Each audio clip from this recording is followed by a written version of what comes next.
कन्या के कमरा में दुल्हवा गईल ह कहे ए जानू सुने में देखे में बड़ा बढ़िया हो,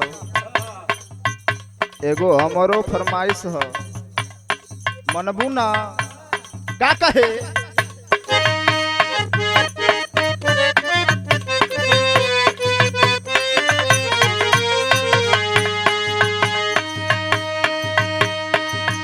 काहे सुना? अरे का कर तारू धनी हमके बता मना।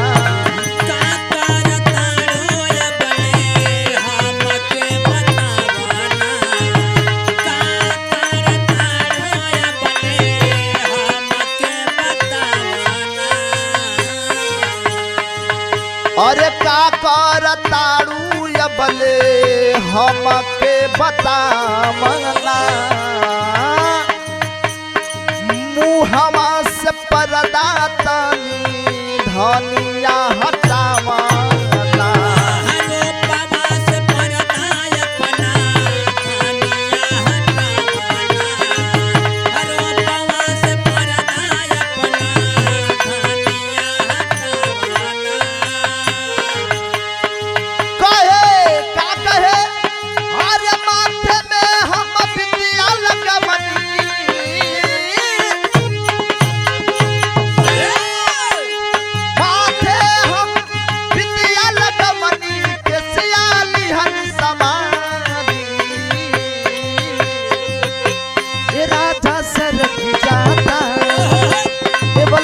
सरक जाता कमर से नमाला साड़ी राजा सरक जाता कमर से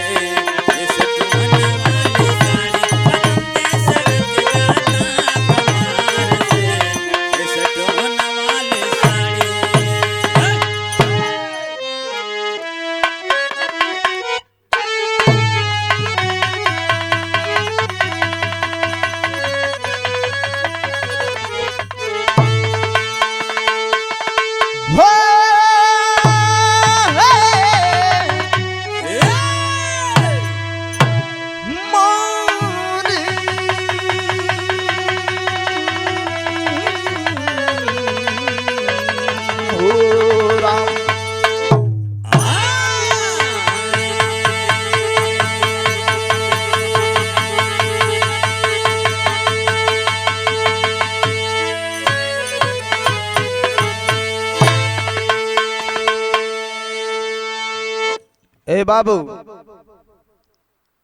कवि की लिखनी 4 लाइन के भूमिका संकेत करती है। कैसे मास्टर भैया?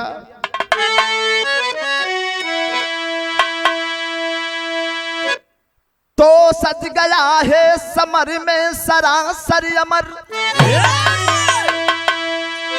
काली हो सामने सर झुकाया नहीं।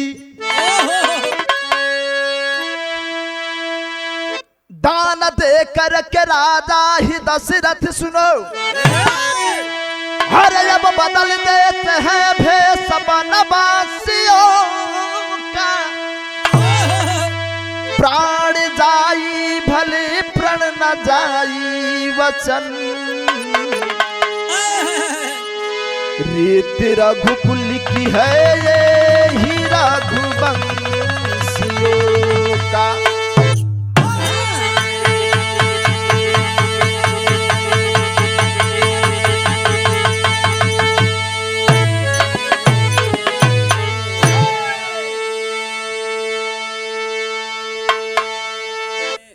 ए बाबू, ये बहुत पुराना भी रहा, आप लोगों के बीच में प्रस्तुत है। हम साहिब के जहां टूटी हुई आप लोग छोटा बालक बच्चा भाई बंधु समझ के क्षमा करिए। ए मास्टर भैया, गजल के लाइन एकदम संकेत है। कैसे?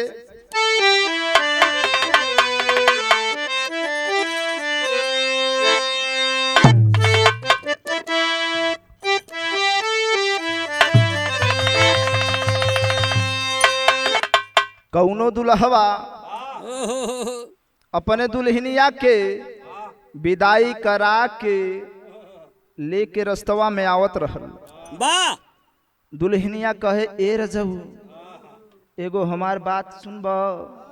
कहे के सुनो बोलो। दुल्हनिया क्या कहे मास्टर भैया?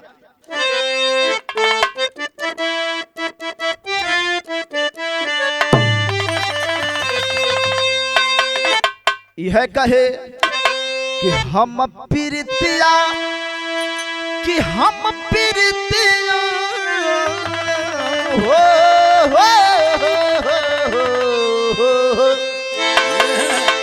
कि हम प्रीतिया कीर्तियो न जननी है जिंदगी बवाल हो गई।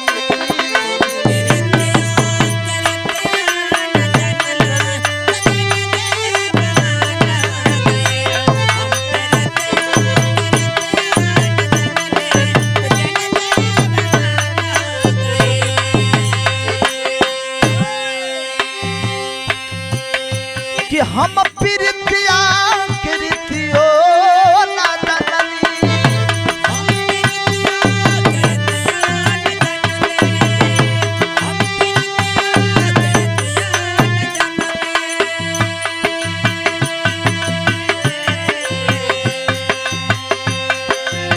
कि है जिंदगी बवाली हो गई।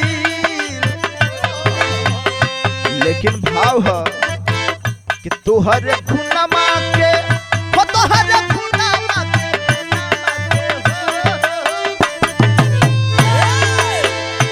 तोहरे खुनमा के प्यासली धरतिया या चरिया नाम हो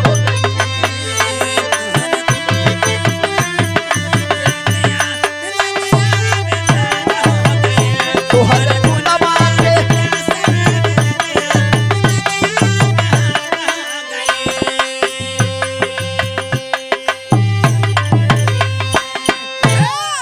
ए बाबू ई तो गजल रहे। लेकिन मास्टर भैया अब बिरहा में शैली लग गई। कैसे?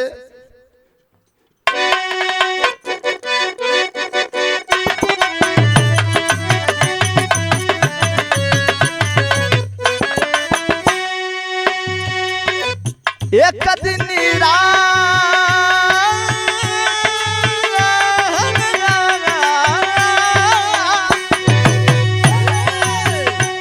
दिन राजा दशरथ बाण को उठाए हैं, घोड़ सवारी तुरंत रात को सजाए हैं।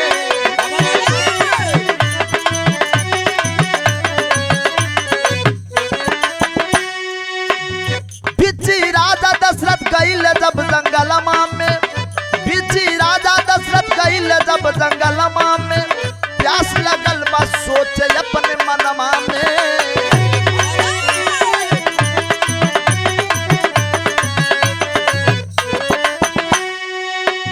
एक दिन राजा दशरथ बाण को उठाए, घोड़सा मारी तुरंत रात को सजाए।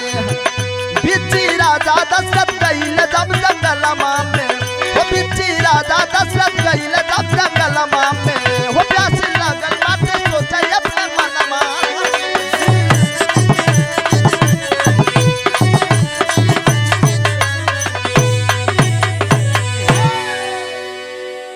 ए बाबू एक दिन तैयारी करके राजा दशरथ अपने महल से निकलल हमें जंगल के अहेर खेले बदे। 10-11 के जब दिन बजल उस समय पे राजा दशरथ के प्यास लगत हम मन में सोचे लगलन। जब मन में सोचत हवन तो एगो गीत लागल मास्टर भैया। वाह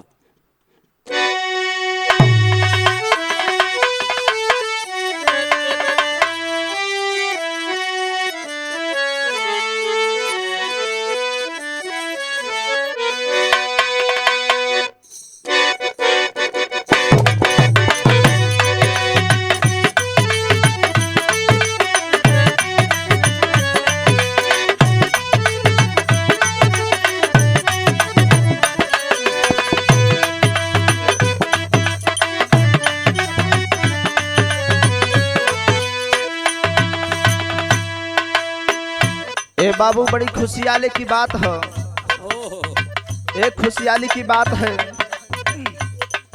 बिटिया माई के कोखी से जन्म लिए है। जब जन्म ले ले बानी माई के एकदम उछल उछल के खुशी है। तब भाई का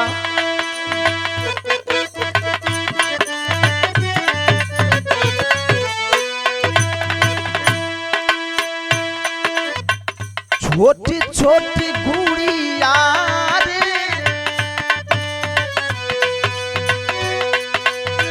छोटी छोटी गुड़िया रे, सामन के झूला झूले।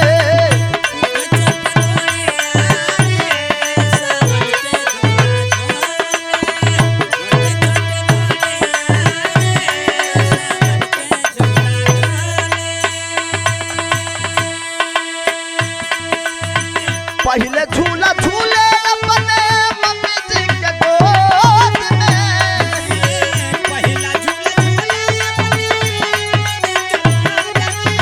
पहला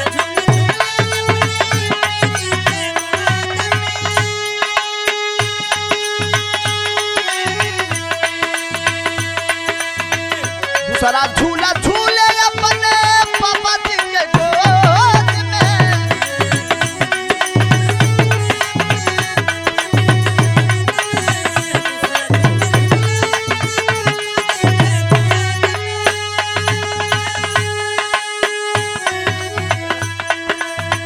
तीसरा राजा जी के गोदिया में जीवन भर झूला झूले, जीवन भर झूला झूले।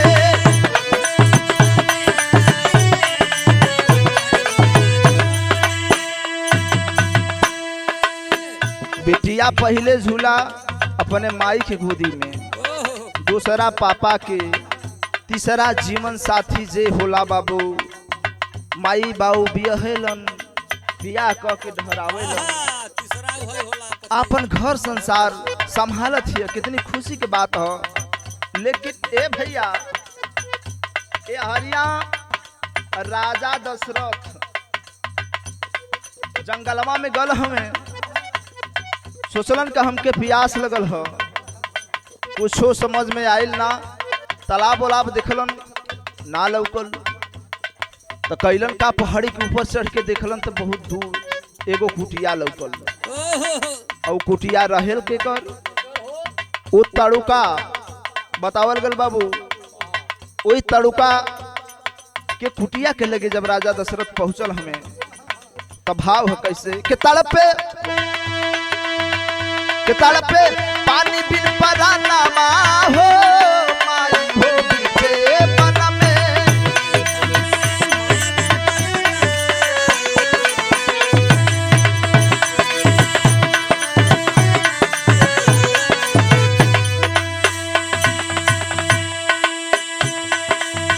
ओ बुढ़िया माई से कहलन कि माई प्यास लगल हो, और का बतावत हो।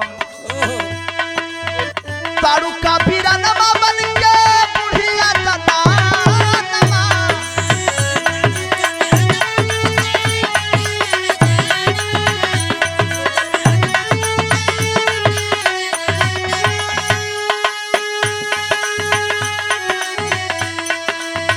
भेषवा बदल के अइली राजा के समानमा।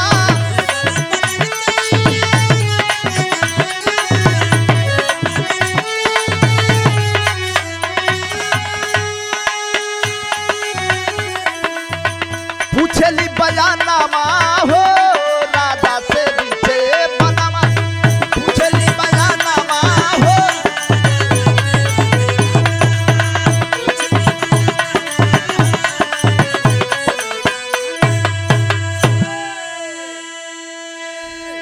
ए भैया उतारुका बुढ़िया, वो बुढ़िया माई पानी ना पियावत है, लगली बयान पूछे के कहाँ के रहे वाला हवा, बड़ा सुंदर लौकत हुआ, कुछ बड़ घराने से लगत हो।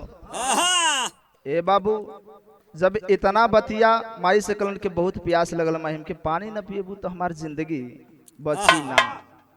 जब इतना बतिया कहलन तो एगो गीत लगल मास्टर भैया।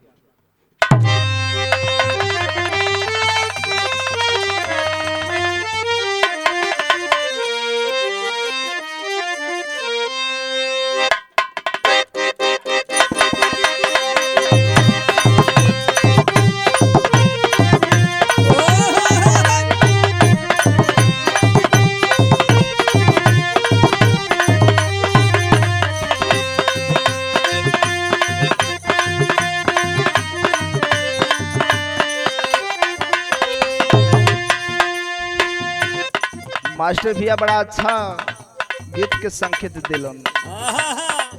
का दिलन संकेत? कौनो के दुल्हा पियक्कड़ मिल गल और जब वो पियक्कड़ मिलल उनहरवा आइल बा, कहे अपने सखी से दुख बतावत या कहे सखी तोर भतार कैसन मिलल रे। भाई सखी सहेलर में बात होले ना। कहे हमार भतार तो हमार दूल्हा बड़ा हमके मानेलन, बड़ा मानेलन, लेकिन कहे सखी तोर कहे मार मुना वो जब देखा तब पी के मस्त रहेला। कहे जब पी लेला सखी तो कर दुर्गति हम बतावत है। का बतावे मास्टर भैया? सैया मिलल बाटे ड्राइवर के चलाई गाड़ी हो, सैया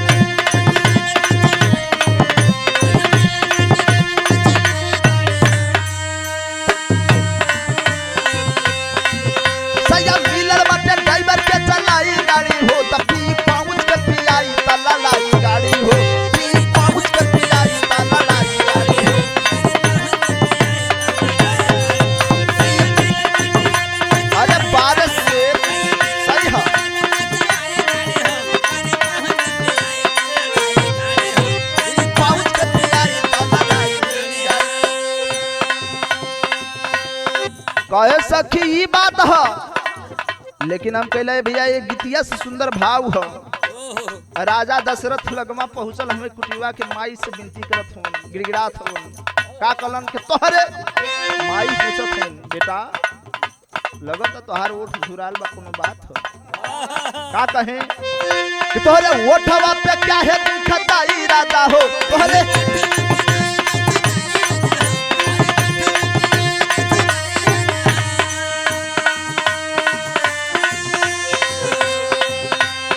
ओठवा पे क्या है दुखदाई राजा हो, या जो सही सही हमें दा बताई राजा हो, या जो सही सही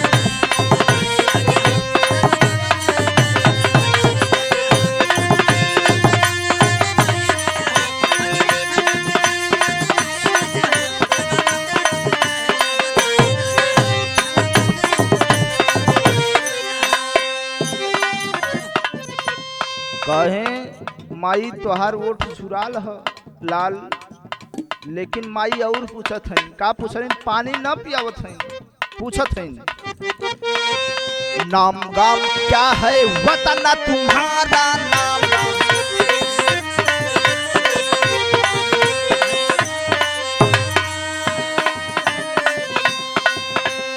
कहवा के राजा तू ही रहने वाला, कहवा के राजा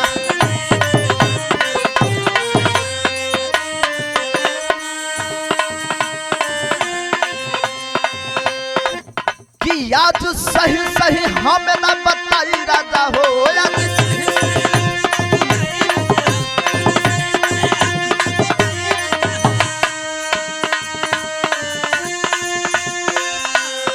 या जो सही सही हमें ना बताई राजा हो, कि तोहरे ओठवा पे क्या है दुखदाई राजा हो। ए बाबू जब इतना बतिया राजा दशरथ सुलन कहे कि माई पनिया न पियाई, लगता हमसे कुल हमारे फूल पट्टा जानी ओनहु मने में सोचिलन के सल कौनो बात ना है। ये मास्टर भैया जब इतना बतिया मने में सोचल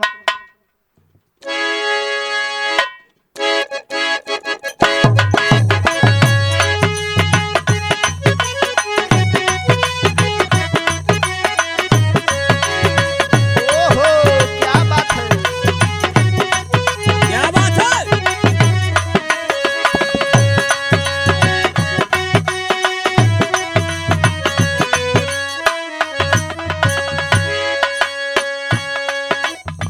हरिया दुल्हनिया परेशान ह ओ हो कह ए मोरे रजऊ हो गबना करैला ठीक कैलो आहा बियाह कराय के घरे लीला इहो बढ़िया कैलो आ खराब का कइला लेकिन चल गईला बहरा ई ठीक ना लगत हो ओए ऐसा चल गईला तो वो ठीक हो लेकिन न संदेश भेजत हुआ न चिट्ठी भेजत हुआ आहा ये हरिया हमार कैसे बीतत हो ई पुरवैया का हवा चलता बर्दाश्त नहीं होती हाय हाय हाय हाय राजा जी कहे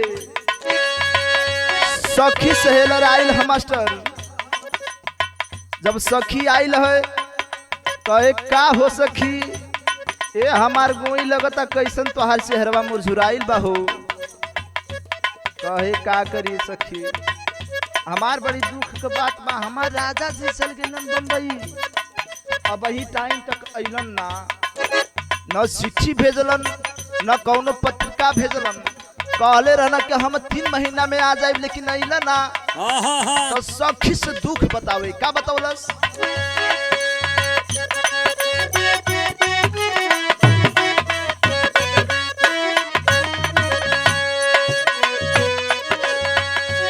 ये कहे अरे भेजली ना सयानी रा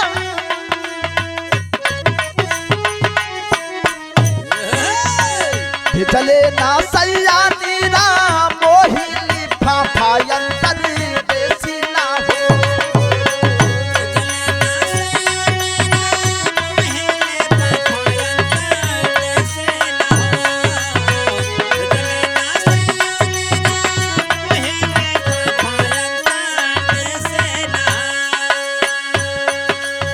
कहे सखी सैया हमार निर्मोही हो गल बना हमके याद ना करत हन तो सुन का कैलस बैरन में लिखतानी साफा बम्बैया रहता जय बन्ना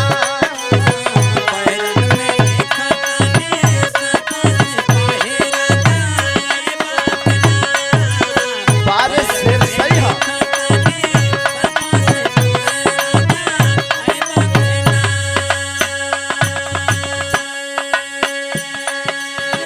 ये तो तर्ज रहे बाबू लेकिन भाव है कैसे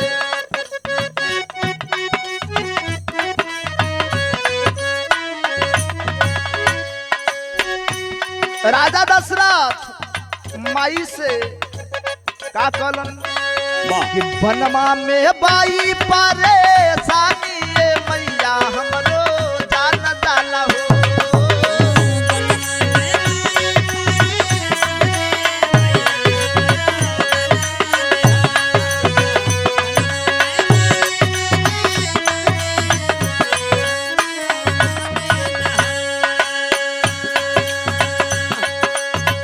पानी भी न सूखल जिंदा कहानी ये मैया हमरो जान जाला हो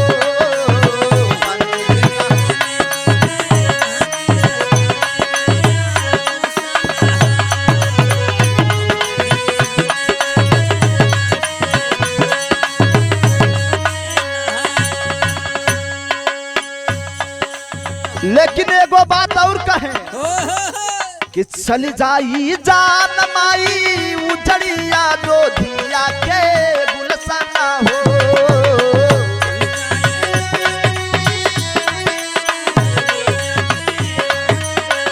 चली जाई जान माई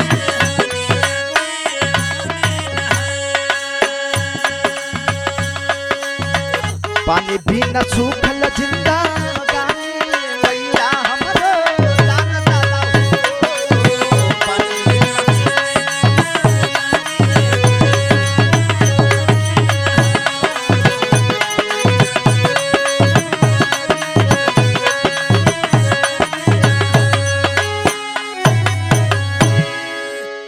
जब माई तड़ुका इतना बात जनलिन कि ये राजकुमार हकीकत में राजा दशरथ हवे अयोध्या के ये बाबू जब इतना बतिया जल्लिस तड़ुका उ बुढ़िया के भेष में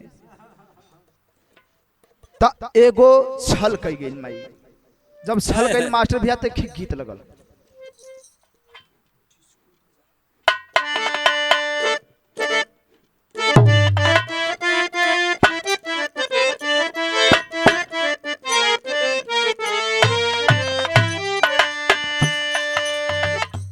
आज के जमाने में उमेश भैया, आज के जमाने में ऐसा ऐसा फैशन निकल गया है कि उसका आप जोड़ नहीं लगा सकते।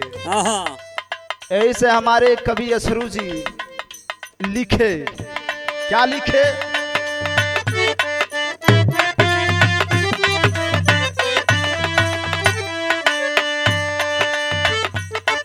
गुरु जी है लिखलन कि जिसको दी जाई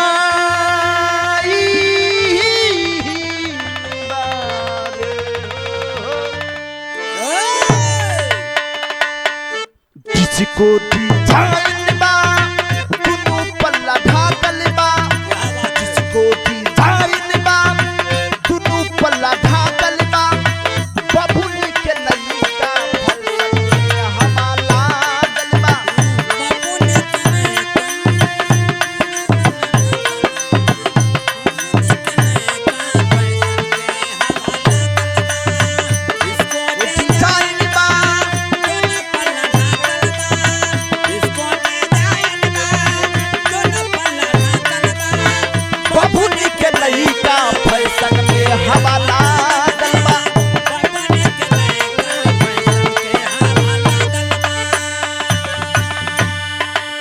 इतना बतिया माई जलिन के नहीं राजा दशरथ अयोध्या के हमें बाबू, तब माई कैलिन का माया के लोट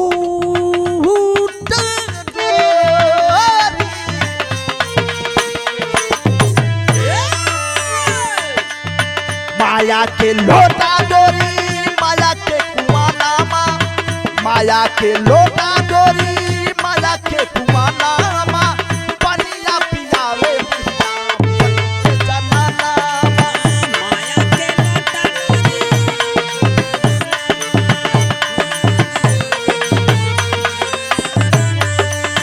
माया के लोटा डोरी, माया के कुआनामा, पनिया पियावे बारिश से।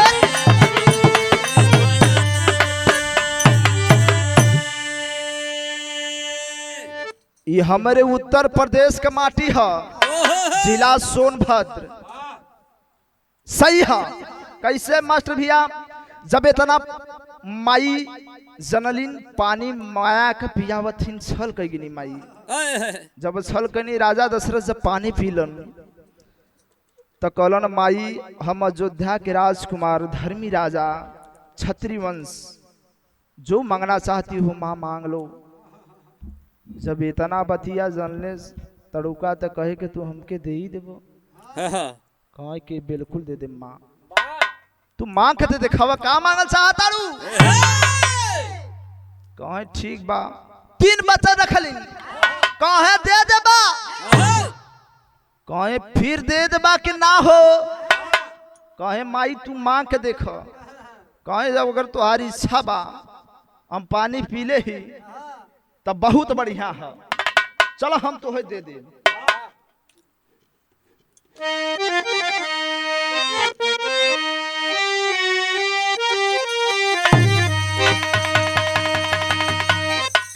ये बाबू दहकता दिल का सोला बुझ गया,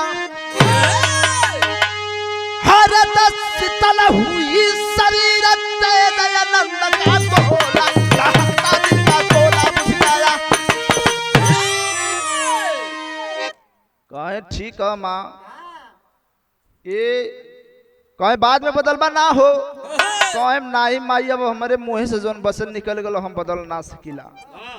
कहे ठीक बा, यही पेटर रहा। तो जवन छत्री पहले के कही दे ऊ बसन निभावे।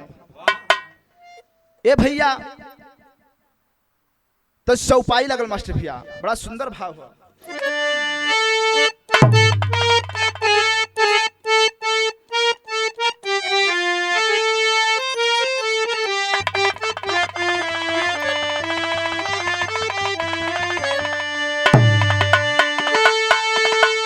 कहे माई बसन खाली ना जाई, चिंता मत करो। हाय हाय का कहे कि अरे रघुकुल रीत, रघुकुल रीत सदा चल जाई, प्राण जाई पर बचन न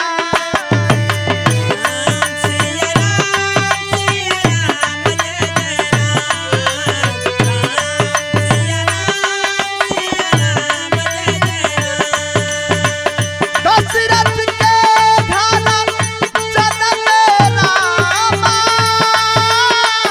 पातित पावन सीतारामा।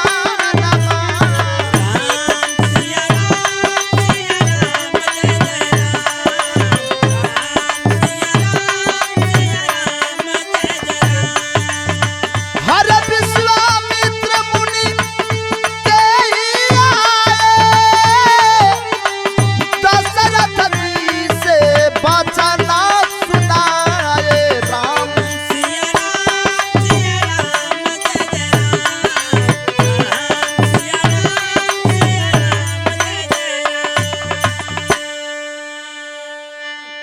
ये बाबू विश्वामित्र मुनि अलन, राजा दशरथ जी से कहलन कि अब राम का जन्म हो गल है, ऐसन कर।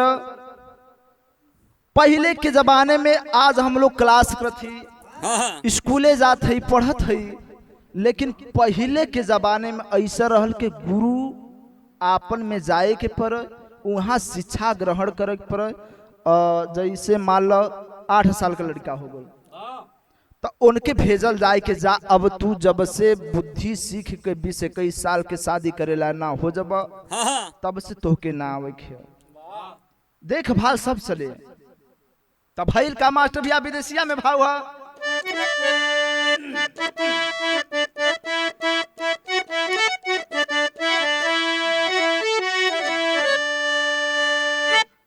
कहे का कहे माई से तो कह दिलन कि माई हम तोहके दे दे। राजा दशरथ बड़ा संकट में हमें कि नहीं चाहिए ना धाना, अरे नहीं सोना चनिया हो, नहीं चाहिए महला अटरिया जी। कहे माई तब का तोहके चाहिए हो, अन धन सोना चांदी महल अटारी ना लेबू तब का लेबू। कहे रुका भाई हमारे दिल में कुछ अरमान है। कहे दिल के यार माना में, अरे ये कब को सपना बा, हरे ले बिया जो धिया के, हरे राज सिंह सनमा। कहने अरे अरे अरे माई तो के महल दे दे आधा, हम तो के हम 2 साल गांव दे देते, कहे तो के कुल दे दे। कहे राजन आप अपनी बात से बदल नहीं सकते। तब का कहने राजा दशरथ के सुन के राजा दशरथ के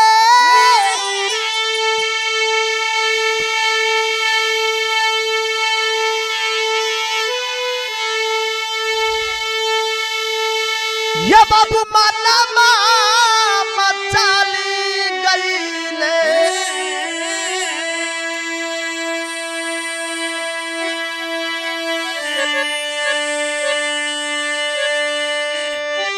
बोले लगल बूढ़ी लरमा बचालिया।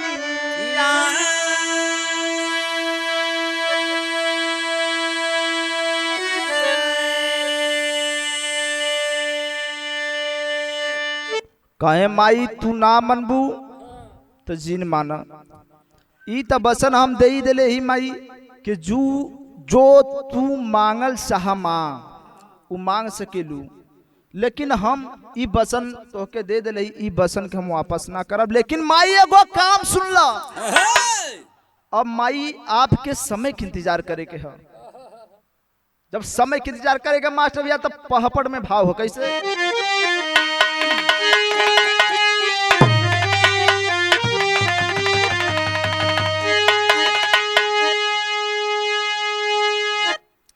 हे बाबू समय के चक्कर डूब गया, समैया छोड़िया जो था में कि अरे समय के चक्कर डूब गया, समैया छोड़िया जो था में बन में जा बचाई है राम, समैया छोड़िया जो था में।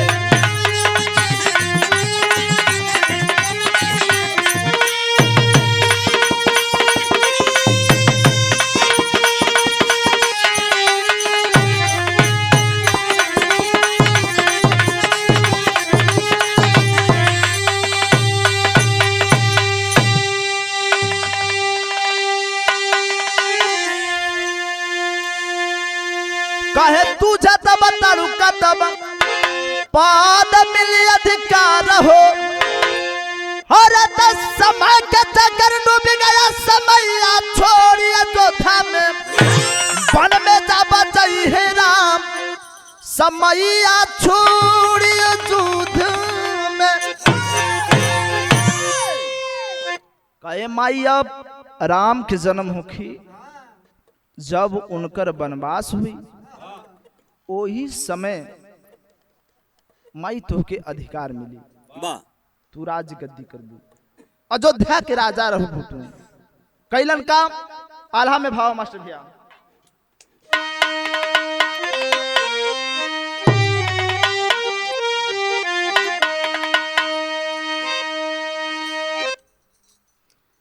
ये बाबू धनमा के बढ़ल बाबू, साब की सुहाला भैया, मनमा के बाढ़ बनाही कोई के सुहन,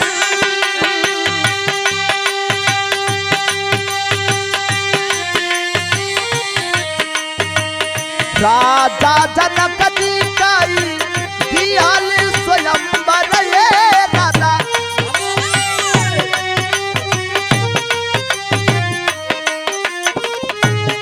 विश्वामित्र जी कनी मंत्र पाखा,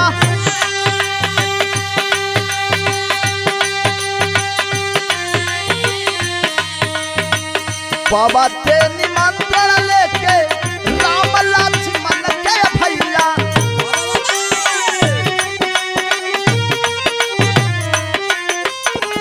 पहुंचे अमरकंद का बनम मैदान,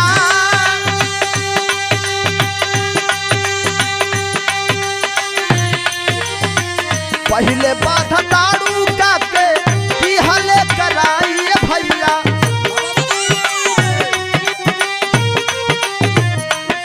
अरे इधर राधा जना कभी सुकर्म के बुला,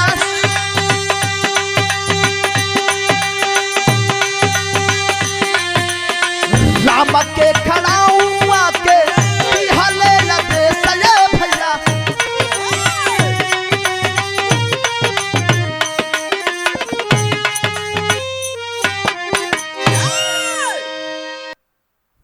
ये बाबू जब इतना बतिया भइल, राजा जनक जी माई सीता के स्वयंवर करौलन। जब स्वयंवर करौलन त विश्वामित्र जी के गुरु रहबे कैलन, पत्र भेजोले हमें कि ऐसन ऐसन के बात बा, एक गो हमार बिटिया बने, बिटिया रानी के हम अपने स्वयंवर रचावत है। इतना निमंत्रण पौनो जब विश्वामित्र जी चलल हमें, और वही जे विश्वामित्र जी के हाँ राम लक्ष्मण वही जे धनुष विद्या का अपन ग्रहण करत रहन, वहां से जब अलन साथ में लेके चलल हमें, उधर अमरकंटक बनवा में वैसे ही क्रॉसिंग हो निकलत हवन, पहले बध तड़ुका के करावत हन बाबू, उहे तड़ुका के बध करावत इधर राजा जनक जी विश्वकर्मा जी के बुलौलन, और राम के खड़ाऊ का आदेश दे दिलन। वाह जब आदेश दिलन भैया तो अब विश्वकर्मा जी चलत हवन। कैसे चलनन?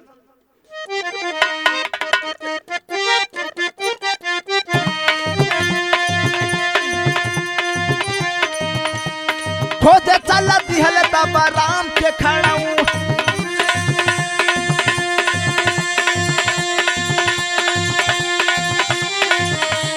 जहाँ रहे ताड़ुका के खोपड़ी का पान, अरे वही रखा लगा विश्वकर्मा बनवाले,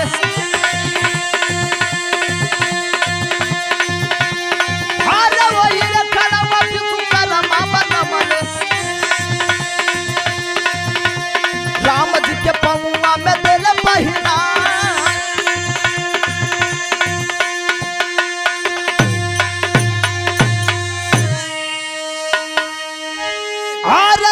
जौन दिन राम जी पहिने खड़ौआ, हर त वही दिन राम जी के भैले बनवास। बोला वही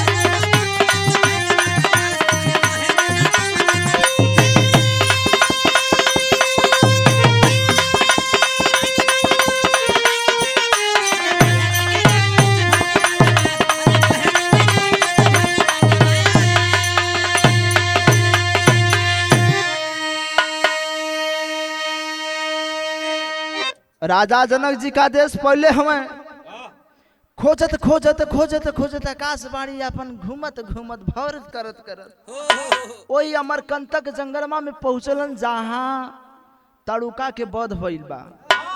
ए बाबू वही के खोपड़ी के खड़ाऊ बड़ा सुंदर बनौलन। जब सुंदर बना के लेके आल हमें जनक जी के देले हमें, जब देले हमें यह धनुष टूटल है। माई सीता के विदाई भइल। जब माई सीता के विदाई भइल, साथ में खड़ुओ विदाई भइल बा। बारे लिखनी, बारे कवि की लिखनी संकेत, कितनी सुंदर लाइन है बाबू। साथे में आयल है ए हरिया राम जी पहिनत हमन सुबेरे से वनवास हो गल, लेकिन हम बिरहा में 500 लोग एगो बात बताइला कि जो लोग कहते हैं कि माई कैकेयी का दोष है ना, वो दोष में नहीं मानता। मेरा बिरहा प्रमाण देता है माई कैकेयी का दोष ना है। ए बदे के राजा दशरथ पानी पी के वरदान ही देले रहन ताड़ुका की जा हम तो है 14 बरस राज दे। तेहरिया माई के दोष बनावला, इस सब हमरे समझ में ना हो। ए हरिया भरत ननिहाल हमें भैया राम प्रभु श्री राम के वनवास भइल है। राजा दशरथ के कैकेयी के दोष ना रहल बाबू। ए हरिया भरत ननिहाल हमें प्रभु श्री राम के वनवास हो गल। जब प्रभु श्री राम के वनवास भइल बा, भरत के चिट्ठिया में लिख के पता पत्र का गल बा के राम भैया के वनवास तो के राज सिंहासन दौड़ल भागल आवत हन। माई कैकेयी से पूछत हन, कथन माँ ये ऐसन काहे कर्म कैलू हो? रोवत हन, बिलखात हन। जहाँ प्रभु श्री राम कुटिया बना के रहत रहलन, कहन कि अब हम जाइब भैया के मना के लेके आई, मानब न। लेकिन ए बाबू ए हरिया लिखनी विधाता ई बचनिया निभावत हन। कैसे निभावलन मास्टर भैया? टोली पूरा लेके, पूरा मंत्री लेके भरत चलन हमें चित्रकूट जंगल में, हलन हमें तो भैल का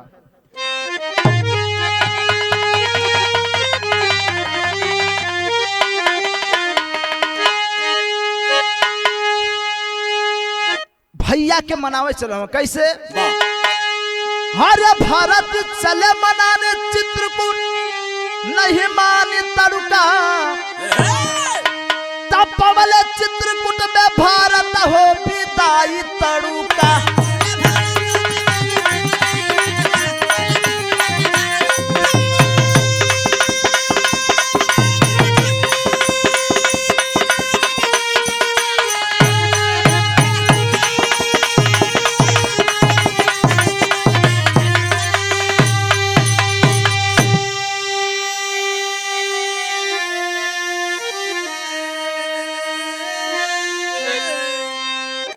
प्रभु श्री राम जी के लगमा पहुंचलन, कहे भरत तू ना जनब, बतावत हुन का बतौलन के खोपड़ी के अंसऊ है रहल बारी आ रहो तो 14 बरस से अयोध्या में रही अधिकार हो।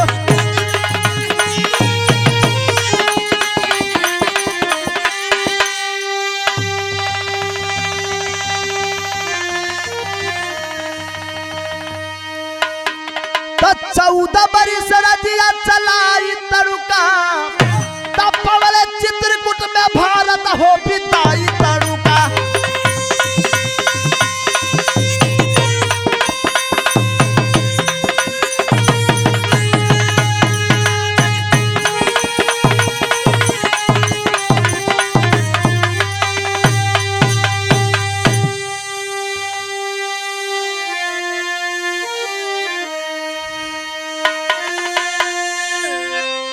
कलन प्रभु भैया मेरे स्वामी आप चलिए, आपका अयोध्या राज है।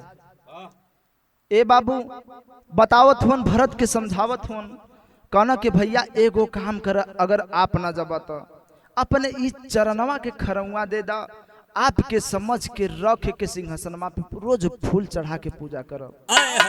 ए बाबू कलन के ठीक है, कलन के हम 14 बरिस के हमार वनवास है, कलन के 14 बरिस के वनवास है, तो एगो काम करिया भैया के 14 बरिस से एको घंटा बेसी मत करिया ना भैया, हमार मुंह न देखब। भरत ही बात राम प्रभु श्री राम जी से कहत हूँ, का कैलन बाबू, अरिया माई सीता के हरण भइल, लंका से जीत के लौटल हमें, कैसे लंका से जीती राम अयोध्या में अइले, हर तऊ खड़ुआ सिंहासनमा पे पवले।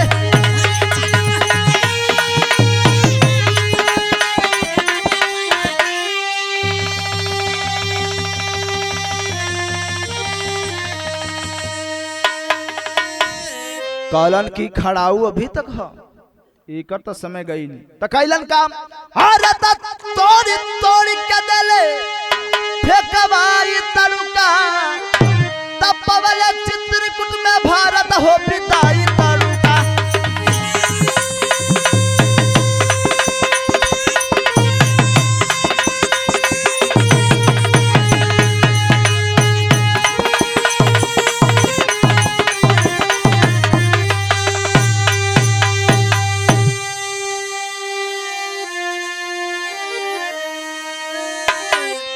विमान से उड़ के आए प्रभु श्री राम, अयोध्या में पधारे, अपना राजपाट सिंहासन सब संभालने लगे।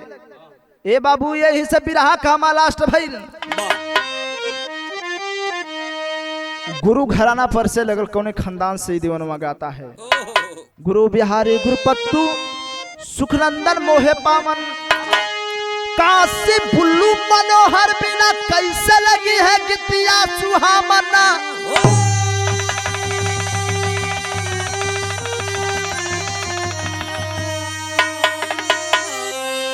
ये बाबू दहकता दिल का सुन बुझ गया, तयथरु मनोज दीवाना, क्या होला बम बम भोला हो, दहकता दिल का सोला बुझ गया।